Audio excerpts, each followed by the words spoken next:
دیدار مصطفیٰ نصیب ہوتا ہے. اور بعض محدثین کے واقعات میں ایک انوکھی بات میں نے پڑھی، میں خود پریشان ہو گیا، پریشان سے بہت حیران ہو گیا.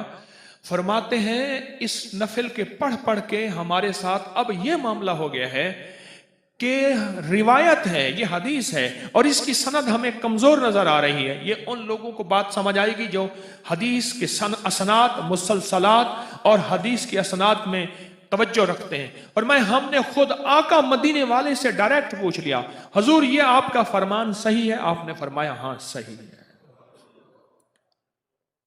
بولو کلام مصطفیٰ نصیب ہو جائے، دیدار مصطفیٰ سے آگے کلام مصطفیٰ، مدینے والے سے ہم کلامی ہو جائے، گفتگو شروع ہو جائے.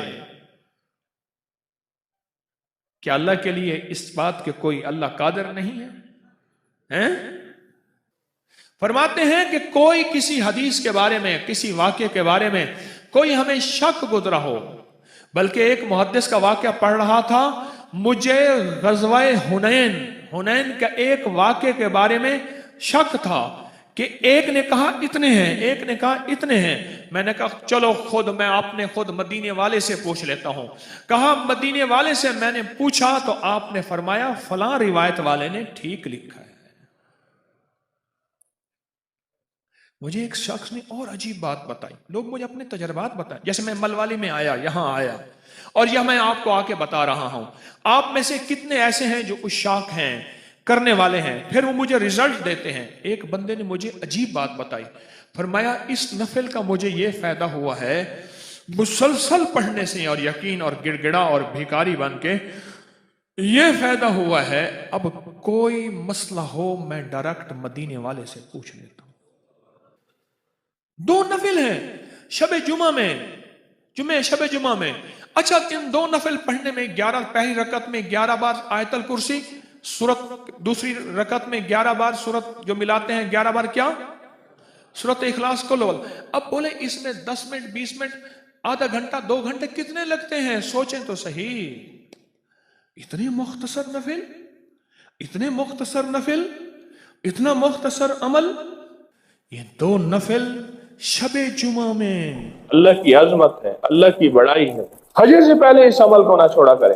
آپ کی تونگری، آپ کا مال، آپ کی حفاظت، آپ کی نسلوں کی حفاظت، آپ کے رزق کی حفاظت، آپ کے صحت کی حفاظت، یہ حیرت انگیز طور پہ اللہ پاک غیبی نظام بناتا ہے اور سارا نظام بہترین چلتا ہے. قرآن کہتا ہے کہ صبح سانس لیتی ہے، وَالصُّبْحِ اِذَا تَنَفَّسَ. کیا معنی ہے اس کا؟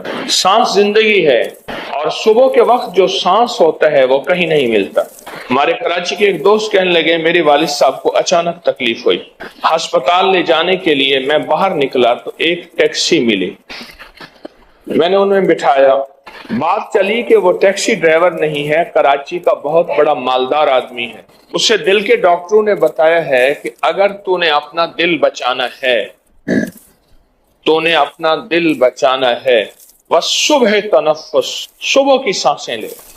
صبح نماز فجر سے پہلے اور نماز فجر کا دوران، جیسے اس وقت ہم نے نماز پڑھی ہے، اول وقت میں نماز پڑھی ہے نا، اول وقت، اس وقت میں جو سانسیں ہیں وہ لے لے، تیرا دل بچ جائے گا، ورنہ تو زیادہ عرصہ زندہ نہیں رہے گا. تو اس نے کہا میں نے سوچا کہ صبح کی سانسیں لینے کے لیے کیا کروں. میں نے اپنی سادہ پرانی سی گاڑی نکالی اور کراچی کی سڑکوں پہ پھرتا ہوں ٹیکسی ڈرائیور بن کے، جبکہ میں خود کراچی کا بہت بڑا رئیس ہوں، مالدار ہوں. وَالصُّبْحِ تَنَفَّسْ، یہی آیت ہے، اِذَا تَنَفَّسْ. ایک لفظ ہے، اس پہ آپ ذرا غور کیجئے گا. سانس ہے تو زندگی ہے، اگر یہ سانس نہیں تو زندگی نہیں. کیا یہ سچ ہے؟ جسم ختم ہو جاتا ہے جب سانسیں نکل جاتی. صبح میں رزق کا سانس ہے، صبح میں صحت کا سانس ہے، صبح میں جوانی کا سانس ہے، صبح میں رانائیوں کا سانس ہے، صبح میں فٹنس کا سانس ہے اور صبح میں برکت کا سانس ہے. ہمارے ہاں کچھ مہمان گئے وہاں حویلی کی طرف، اس شہر میں جا کے رہے، مجھ سے کہنے لگے وہاں دن بہت بڑا ہے اور دن میں برکت ہے.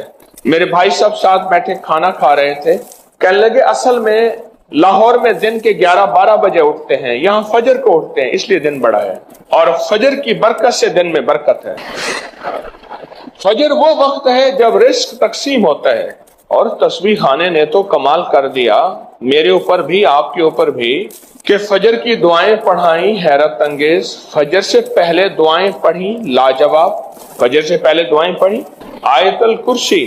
ایک صاحب مجھ سے کہنے لگے، یہ پروگرام میں انہوں نے ایک بات بتائی اور ویسے بھی کئی لوگوں نے بتایا اور میں نے آپ کو بارہا بتایا، جو رزق کی تونگری چاہتا ہے، رزق مال چاہتا ہے، جو رزق اور مال چاہتا ہے اور مال بھی بے بہا چاہتا ہے اور چاہتا بھی حلال ہے، یہ شرط ہے، حلال طیب طاہر، اور وہ کریم شہنشاہ اس بات پہ قادر ہے، دے تو حلال دے، تو وہ فجر سے پہلے آیت الکرسی پڑھے چند بار، نماز کی طرف جاتے ہوئے۔ آپ کا تسبیح خانہ نماز کی طرف جانا ہے، نماز کی طرف جاتے ہوئے چند بار آیت الکرسی پڑھے۔ مجھے کہنے لگے کہ رب نے میرے لیے برکت، وسعت، تونگری، دولت، عزت، مال کے حیرت انگیز دروازے کھولے اور بہت باکمال دروازے کھولے، رب نے میرے لیے برکت اور وسعت کے دروازے کھولے ہیں اس آیت الکرسی کی وجہ سے۔ اس میں ایک راز بتاتا ہوں، غور سے سمجھے گا۔ رات بھی آپ مجھے کہہ رہے تھے کہ ہمیں راز بتایا کریں، میں نے کہا جب سوتے ہو مجھے دکھ ہوتا ہے، پھر بات مختصر کر کے چلا جاتا ہے۔ رات کو آفات اور بلائیں اترتی ہیں، غور سے نکتہ سنیے گا، آیت الکرسی کا راز سنیے گا۔ کوئی بھی عمل کر رہے ہیں، بیکار نہیں کر رہے آپ، افاسبتم انما خلقناکم عبثا، تم سمجھتے ہو کہ ہم نے تمہیں بیکار پیدا کر دیا؟ رات کو رحمتیں اترتی ہیں، آفات اترتی ہیں، آفات کا کچھ حصہ فجر تک رہتا ہے، رحمتوں کا حصہ فجر تک رہتا ہے۔ اگر وہ رحمتوں کا حصہ ہم لینا چاہتے ہیں، آفات بلیات جو رزق کو کھا جائیں، جو صحت کو کھا جائیں، جو تونگری کو کھا جائیں، جو راحت کو کھا جائیں، جو نسلوں کو کھوکھلا کر دیں، جو گھروں میں چین سکون ختم کر دیں، جو ہماری زندگی میں روگ بھر دیں، جو ہمیں اپنے فن اور سبجیکٹ سے دور کر کے فقیر غریب منگتا بھکاری کر دیں، وہ آفات، وہ بلیات، وہ آفات، وہ بلیات جب بندہ چند بار آیت الکرسی پڑھتا ہے، اللہ پاک جل شانہ اس سے حفاظت فرماتے ہیں، اور رحمتوں کا وہ حصہ جو بچ جاتا ہے اس کی شان کریمی سے اتنا زیادہ آتا ہے، وہ سارا حصہ اسے عطا کر دیتا ہے۔ اس لیے بندے کہتے ہیں کہ فجر سے پہلے ہم آیت الکرسی جب پڑھتے ہیں، مسجد کی طرف جاتے ہوئے ہم تونگر ہو جاتے ہیں، ہم مالدار ہو جاتے ہیں، ہم سخی بن جاتے ہیں، ہمارے لیے رزق وسعت کے دروازے کھل جاتے ہیں، برکت اور عافیت کے دروازے کھل جاتے ہیں۔ اس لیے کہتے ہیں صبح ایک سانس لیتی ہے، اور سانس زندگی ہے، سانس کے بغیر زندگی نہیں، وہ سانس رزق ہے، صحت کا ہے، برکت کا ہے، رحمت کا ہے، راحت کا ہے، عافیت کا ہے، اور اس میں آپ آیت الکرسی پڑھ لیتے ہیں، اور آیت الکرسی پڑھنے سے وہ طوفان، وہ بلائیں، وہ آفات، وہ بلیات، وہ پریشانیاں، وہ مسائل، وہ مشکلات اللہ کے نام کی برکت سے ٹل جاتی ہیں۔ ایک حصار، ایک حفاظت، ایک کڑا اور ایک طاقت کا نظام آپ کے ارد گرد آ جاتا ہے۔ یہ آیت الکرسی کا راز ہے۔ پھر اگلی بات، آیت الکرسی اسم اعظم ہے، آیت الکرسی اسم اعظم ہے۔ جو بھی اسم اعظم نماز فجر سنتوں اور فرضوں کے درمیان پڑھا جائے، آیت الکرسی کے عمل میں یہ بات شامل ہے کہ سنتے گھر میں پڑھیں، یہ عمل میں حصہ ہے۔ آپ چونکہ تسبیح خانے میں ہیں، آپ کے یہ دونوں عمل قبول ہیں، سنتیں پڑھ کے گھر میں اور چلتے ہوئے آپ آیت الکرسی پڑھیں۔ سنتوں اور فرضوں کے درمیان کا جو عمل ہے قبولیت کا عمل ہے، اس کی وجہ ہے عمل سے پہلے دعا قبول ہوتی ہے، عمل کے درمیان دعا قبول ہوتی ہے، عمل کے بعد دعا قبول ہوتی ہے۔ اب درجات ہیں، عمل سے پہلے دعا قبول ہوتی ہے، عمل کے درمیان دعا مقبول ہوتی ہے، عمل کے بعد دعا محبوب ہوتی ہے۔ عمل سے پہلے دعا قبول ہوتی ہے، عمل کے درمیان دعا مقبول ہوتی ہے، عمل کے بعد دعا محبوب ہوتی ہے۔ آپ آیت الکرسی جب پڑھ رہے ہیں، حفاظت کا انوکھا نظام ہے، اور اسم اعظم کی انوکھی تاثیر ہے، اور اسم اعظم کا انوکھا طاقت کا کمال ہے۔ اس اسم اعظم کی طاقت اور کمال کی برکت یہ ہے کہ آپ کی زندگی میں ترقیاں، عزتیں، شان و شوکتیں، سارا دن کی حفاظت، سارے دن کا رزق اور سارے دن کی کفایت، ہر آفت، ہر بلا، ہر وبا، ہر دشمن، ہر وار اور ہر حاسد کا حسد، ہر نظر بد کی نظر سے اللہ پاک اس آیت الکرسی کی برکت سے محفوظ فرما دیتے ہیں۔ کیا نظام ہے انوکھا، کیا نظام ہے انوکھا۔ شیخ تقی الدین ابن دقیق العید رحمت اللہ علیہ بڑے بزرگ تھے، ہمیشہ چادر اوڑھ کے مسجد میں آتے تھے، جمعے کی نماز پہ آتے تھے، آج تک ان کا چہرہ کسی نے نہیں دیکھا تھا جب بھی جمعے پہ آتے تھے، باقی نمازوں میں نہیں آتے، اپنی گھر کے قریب کی مسجد میں جماعت سے نماز پڑھتے تھے۔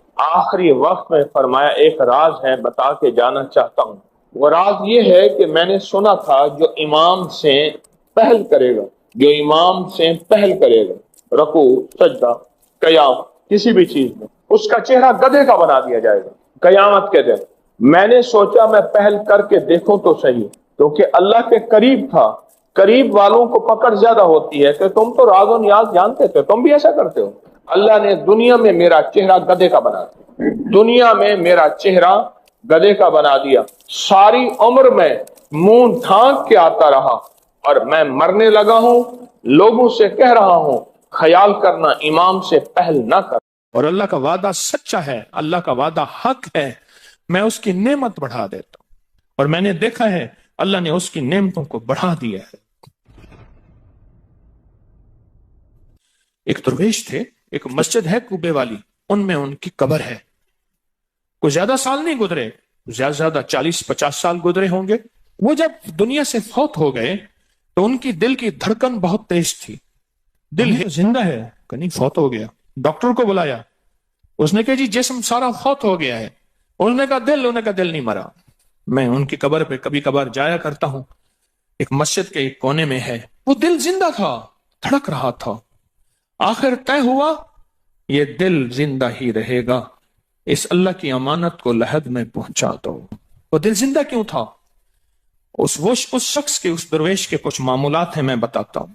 وہ کبھی وضو کا پانی ضائع نہیں کرتے تھے، وضو اہتمام سے کرتے تھے، تھوڑے پانی سے وضو کرتے تھے، مسواک استعمال کرتے تھے، وہ ہر وقت بندہ ذکر کرتا تھا، اور کبھی سورت ملک نہ پڑھی ہو اور سوئے ہوں، سورت ملک یاد کی، پھر یاد کی سورت ملک، اور کبھی اور درود پاک کا اہتمام کرتے تھے۔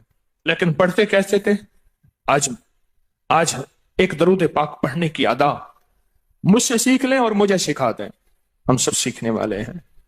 رسول اللہ صلی اللہ تعالی علیہ وسلم کا، میرے کملی والے کی اداؤں کا استحضار کرتے ہوئے، میرے حضور کی وفاؤں کا، میرے حضور کے احسانات کا، احسانات ساری کائنات کے جتنے بھی ہیں ان کے احسانات ہیں، میرے حضور کے جو احسانات ہیں ان سے بڑھ کے کوئی احسان نہیں۔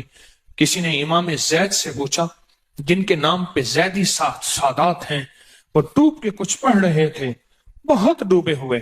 کسی نے پوچھا کہ آقا کیا پڑھ رہے تھے؟ فرمایا درود پاک پڑھ رہا تھا۔ اور پوچھا کہ حضرت یہ ڈوب کے کیا؟ کہا اپنے بڑوں کے احسانات کا استحضار تھا کہ انہوں نے ہم پہ احسان کیا۔ امام زید کی ادائیں ہیں، استحضار ہو ساری کائنات کے احسانات، لیکن جو احسان میرے کملی والے کا ہے وہ کسی کا ہو نہیں سکتا، جو احسان میرے آقا کا ہے وہ کسی کا ہو نہیں سکتا۔ احسانات ہوں، اچھا پہلے تصور میں آئیں گے، پہلے زبان پہ، پھر تصور پہ، پھر توجہ پہ، اور پھر ایک وقت ایسا آئے گا، ایسا محسوس ہوگا کہ میرا حضور ہے، ان کے ہاتھ مبارک ہیں، حوض کوثر کا پیالہ ہے، وہ مجھے دے رہے ہیں، میں پی رہا ہوں، اور اس کا ذائقہ میری زندگی میں کبھی جائے گا ہی نہیں۔ ایسا ہوتا ہے، جن کے ساتھ یہ بیتی ہے بات، ایسا ہوتا ہے، اور 100% ہوتا ہے، اور 100% ہوتا ہے، ایسا ہوتا ہے۔ مشق کرتے کرتے آپ اس مقام تک پہنچ جائیں گے، مشق کرتے کرتے اس مقام تک پہنچ جائیں گے، خود محسوس ہوگا اور جاگتی آنکھوں سے محسوس ہوگا۔ اور مشق کرنی ہے حضور کے احسانات کو سامنے رکھ کے، ایک تصویر تو درود پاک پڑھ لیا کریں زندگی میں، روز ایک، چاہے زندگی یعنی دن میں کسی وقت بھی صبح شام پڑھ لیں بہتر ہے، ورنہ ایک تصویر ایسی جس میں حضور کے احسانات ہوں کہ یا رسول اللہ آپ کی برکت سے آج میری پیشانی سجدوں میں ہے. یا رسول اللہ آپ کی برکت سے آج میں آپ سے مانگنے والا، آپ کے رب سے مانگنے والا ہوں اور اس کے غیر سے مانگنے والا نہیں ہوں. یا رسول اللہ آپ کی برکت سے میں قرآن کا حامل ہوں، سجدوں کا حامل ہوں، نماز کا حامل ہوں، اور آپ کی برکت سے یہ ملا مجھے نیکیاں، یہ عبادتیں، یہ سعادتیں، یہ راحتیں، یہ رحمتیں، یہ برکتیں، یہ خیریں ملی یا رسول اللہ آپ کی برکت سے. ایک تصویر ایسی ہو جس میں میرے آقا کے احسانات کا سخت ترین تصور ہو، سخت ترین خیال ہو اور سخت ترین استحصار. ایک تصویر ایسی ہو. اچھا، پہلے یہ تصور میں بات آئے گی، پھر تصور بڑھتا چلا جائے گا، پھر یہ تصور ترقی کی راہیں اختیار کرے گا، پھر یہ ترقی اور آگے بڑھے گی. بڑھتے بڑھتے ایک وقت ایسا آئے گا کہ احساس ہوگا کہ حضور سامنے تشریف فرما ہے اور میں آقا کے قدموں میں بیٹھا ہوں. آنکھوں سے، جاگتی آنکھوں سے جلوے نظر آئیں گے، جاگتی آنکھوں سے نقشے نظر آئیں گے، جاگتی آنکھوں سے دیدار مصطفیٰ نصیب. کئی درویش تھے، کئیوں نے کہا ہمارے لاہور میں شادرہ ہے، وہاں ایک صاحب تھے، کسی درویش کے پاس گئے، اس نے کہا جی مجھے حضور کا دیدار کرا دے. فرمایا آنکھیں بند کر. آنکھیں بند کر کے تو اس دم اس کی جھٹکے سے آنکھیں کھولی. کہا اللہ کی قسم میں نے حضور کا دیدار کر لیا. جاگتی آنکھوں سے آپ آج فیصلہ کریں، ایک تسبیح درود پاک کی پڑھیں، صبح شام پڑھیں، 12 تسبیحاں پڑھیں، 16 پڑھیں، 100 پڑھیں، 1000 پڑھیں، لاکھ پڑھیں روزانہ، لیکن ایک تسبیح ایسی ہو جس میں حضور کے احسانات، حضور کی شفقتیں امت پہ، حضور کی محبتیں امت پہ، میری کملی والے کی عطائیں، شفقتیں، مہربانیاں، کمالات، احسانات، اس کا تصور کرتے ہوئے پڑھیں. پہلے تصور نہیں جمے گا، پھر آہستہ آہستہ یہ تصور توجہ میں تبدیل ہوگا، تصور توجہ میں تبدیل ہوگا، پھر یہ توجہ دھیان بن جائے گا، پھر دھیان اعتقاد بن جائے گا، ایقان کہتے ہیں جسے، پھر ایقان یقین کی شکل اختیار کرے گا. جب یقین بنے گا نا، پھر ایسے اللہم صلی علی پڑھیں گے اور صلی علی کے سارے نقشے سامنے آ جائیں گے، صلی علی کے سارے نقشے سامنے آ جائیں گے، ساری کیفیتیں سامنے آ جائیں گے. ایسے لوگوں کو سنو جو فائدہ ہوتا ہے وہ طی الارض حاصل ہو جاتا ہے. ایسے لوگوں کو طی الارض حاصل ہو جاتا ہے. طی الارض یہ ہے کہ اللہ کے بعض اولیاء بندے ایسے ہیں، وہ پہلا قدم اٹھاتے ہیں تو دوسرا قدم 1400 میل کا ہوتا ہے. پہلا قدم کے بعد جب دوسرا قدم، وہ 1400 میل کا. طی الارض کی آج میں نے آپ کو بنیاد بتا دی. وہ میرے آقا کی محبتیں اور میرے آقا کے احسانات اور میرے کملی والے کے احسانات کا تصور کر کے استحزار قلبی، استحزار لسانی، یہ پڑھ کے درود پاک پڑھیں. زبان سے درود پاک پڑھیں، قبول. بے دہانی سے پڑھیں، قبول. درود ہے ہی ایسی عبادت، بے توجہ سے پڑھیں، قبول. مصروف زندگی میں پڑھیں، قبول. وضو پڑھیں، قبول. بے وضو پڑھیں، قبول. پر ایک تسبیح کوئی ایسی بھی پڑھ کے دیکھ لیں جو میری آخرت کا سامان بن جائے، اور دنیا میں مرنے سے پہلے اللہ میرے دل کی آنکھیں کھول دے. چہرے کی تو کھلی ہیں، اللہ دل کی کھول دے. ہاں، دل کی آنکھیں جس کی کھل جاتی ہیں وہ زندگی میں کامیاب، دنیا میں کامیاب، عزتوں کے تاج، شان و شوکت کے تاج. جس کی دل کی آنکھیں کھل جاتی ہیں وہ نامراد بھی ہے نا تو بامراد ہو جاتا ہے.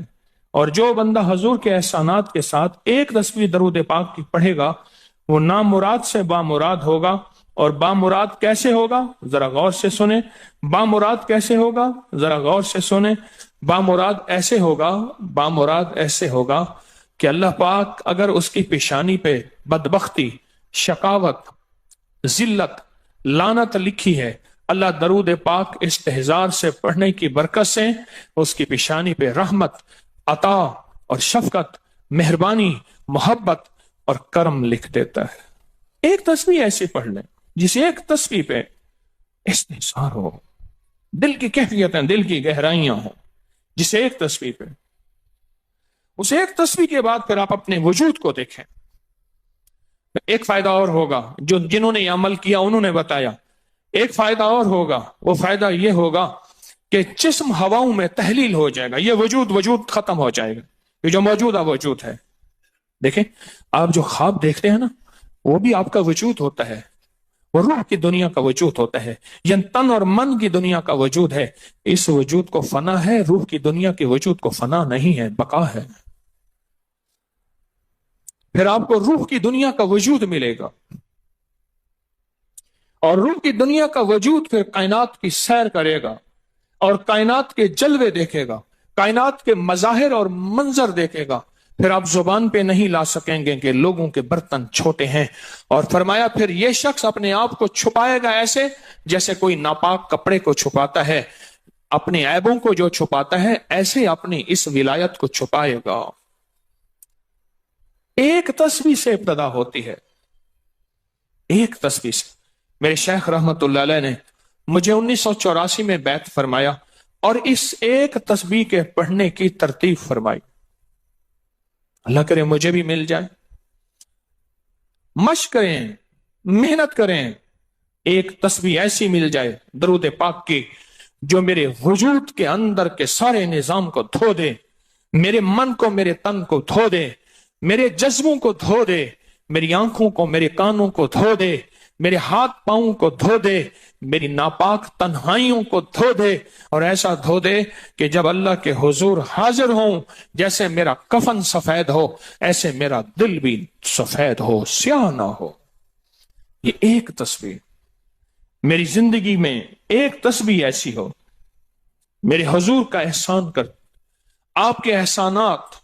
اللہم صلی علی محمد و آل محمد، اللہم صلی علی محمد کما تحب و ترضى له، اللہم صلی علی محمد بعدد کل داء و دواء وبارک وسلم. کوئی بھی درود، مسنون درود ہے، اسے پڑھیں، ایک تسبیح پڑھیں، پر پڑھیں ایسے. اور میں یہ نہیں کہتا کہ صرف ایک ہی پڑھیں، یہ میں ابتدا بتا رہا ہوں، یہ ابتدا بتا رہا ہوں. اگر اس ابتدا میں ایک تسبیح ایسی پڑھنی شروع کر دیں، زندگی کمال، حیرت انگیز کمال. ٹینشن کا علاج آخری درجے کا، ذہنی دباؤ تناؤ کا علاج، ہائی بلڈ پریشر کا علاج، لا علاج بیماریوں کا علاج، الجھی ہوئی زندگی کا علاج، ناممکن مسائل کا علاج اور پریشانیوں کا علاج، دکھوں کا علاج، مسئلوں اور مشکلوں کا علاج، ایک تسبیح دھیان سے پڑھی ہوئی. پھر ایک تسبیح کریں گے کیا؟ یہ فرشتوں کو ہدیہ کریں کہ میرے آقا کی بارگاہ میں پہنچائیں. نیک زمزم کی روحیں ان کو ہدیہ کریں، میرے آقا کی بارگاہ میں پہنچائیں. اور اللہ کے نیک ولیوں کو، صالحین کو ہدیہ کریں اور نیک جنات کو ہدیہ کریں. ہاں یہ ایک تسبیح ہدیہ کریں. فرمایا کتابوں میں ہے جتنی بھی نیک روحیں ہیں اس دنیا میں، کائنات میں جہاں بھی وہ بندہ فوت ہوتا ہے، ہر نیک روح، جنتی روح زمزم کے کنویں میں اس کا قیام ہے، اس کا مسکن، اس کا قیام زمزم کے کنویں میں ہے. اور جتنی بھی بدکار روحیں ہیں وہ دنیا میں جہاں بھی مرے، ان کا قیام برہوت ایک کنواں ہے جو یمن میں ہے، اس کنویں میں ان کا قیام ہے. حضرت شیخ الحدیث نے اپنی کتاب میں لکھا رحمت اللہ علیہ نے، فرمایا کہ ایک شخص تھا امانتیں رکھتا تھا، لوگ امانتیں اس کے پاس رکھتے تھے. ایک شخص امانت رکھ کے اس کے پاس سفر میں گیا، عرصے کے بعد آیا تو وہ فوت ہو گیا تھا. بیٹا امانت دینے سے انکاری تھا، پریشان ہوا، مکہ کے درویشوں کے پاس گیا کہ کیا کروں. فرمایا رات کے آخری پہر میں زمزم کے کنویں پہ جا اور آواز دے اس شخص کو جو امانتیں رکھتا تھا، تجھے پہلی آواز میں جواب دے گا اور تجھے بتائے گا کہ تیری امانت کہاں ہے. رات کے آخری پہر میں گیا، سلام کیا، اس شخص کو آواز دی، آواز نہ آئی، پھر آواز دی، جواب نہ آیا، پھر 3 بار، آخر واپس آیا. صبح درویشوں کے پاس پھر گیا، کہنے لگے ان للہ و انا الیہ راجعون. لگتا ایسے ہے کہ وہ زمزم کے کنویں کی روح نہیں ہے، لگتا ہے کسی خطا کی وجہ سے کسی پکڑ میں ہے. جاؤ یمن میں برہوت کے کنویں پہ، وہاں جا کے آواز دو. وہ پھر سفر کرتے ہوئے برہوت کے کنویں میں گیا. رات کے آخری پہر میں آواز دی تو پہلی آواز میں جواب ملا تیری امانت موجود ہے اور وہ تیری امانت فلاں جگہ پڑی ہے، اس کو کھود کے نکال لے۔ اور پوچھا آپ یہاں کیسے؟ کہا کہ بس کوئی عمل ایسا ہو گیا تھا جس عمل کی وجہ سے میں اس وقت بدکار روحوں کے ساتھ ہوں۔ جتنے بھی نیک روحیں ہیں پوری کائنات میں، ازل سے لے کر ابد تک، آخری دم تک، آدم سے لے کر آخری دم تک، جتنی بھی نیک روحیں ہیں وہ ساری نیک روحیں زمزم میں رہتی ہیں۔ جو درود پاک پڑھیں، جو نفلی عبادات پڑھیں، جو تسبیحات پڑھیں، جو ذکر کریں، جو ہدیہ صدقہ کریں، وہ کیا کریں؟ ساری فرشتوں کو پہلے ہدیہ کر دیں، فرشتوں کو ہدیہ کر دیں۔ ان میں وہ فرشتے بھی موجود ہوں گے جو میرے حضور کے روزے پہ جائیں گے۔ صبح فجر کے بعد فرشتے جاتے ہیں، فجر سے لے کر عصر تک فرشتے درود و سلام میرے حضور کے روزے پہ پڑھتے ہیں۔ پھر ڈیوٹیاں تبدیل ہوتی ہیں، پھر عصر سے لے کر فجر تک اور فرشتے آتے ہیں، اور یہاں تک روایات میں آتا ہے کہ جو آج فرشتوں کی ذمہ داری لگی ہے، خدمت لگی ہے، پھر وہ قیامت تک ان کی خدمت پھر نہیں آئے گی اور وہ پچھتاتے رہیں گے۔ اتنے فرشتے اللہ نے بنائے ہیں۔ جو بھی درود پاک پڑھیں اور اس کے علاوہ عبادات جتنی بھی کریں، وہ ساری عبادات فرشتوں کو ہدیہ کریں، وہ ساری عبادات نیک روحوں کو ہدیہ کریں جو زمزم کے کنویں میں رہتی ہیں، اور ساری عبادات فرشتوں کو، روحوں کو اور جنات کو ہدیہ کریں، اور ان سے کہیں کہ اللہ سے دعا کریں اللہ میرے یہ کام بنا دے۔ پھر کام بنتے دیکھیں، پھر مسائل حل ہوتے دیکھیں، پھر ناکامیاں ختم ہوتے دیکھیں، پھر حالات کو انشاءاللہ سنورتا دیکھیں۔ بہت میں نے طاقتور وظیفہ، بہت طاقتور عمل اور بہت طاقتور ایک کنجی اور ایک راز دے دیا آپ کو۔ بہت عجب عمل ہے، بہت طاقتور اور بہت حیرت انگیز عمل ہے، جو میرا نہیں، صدیوں سے آزمودہ ہے۔ اللہ کے دوست اس کو کرتے چلے آئے ہیں، اور اللہ کے دوستوں کا آزمودہ عمل ہے بہت زیادہ۔ پر ایک تسبیح ایسی ہو جو توجہ سے، جو احسانات کا تصور کر کے، جو میرے کملی والے کے احسانات کا تصور کر کے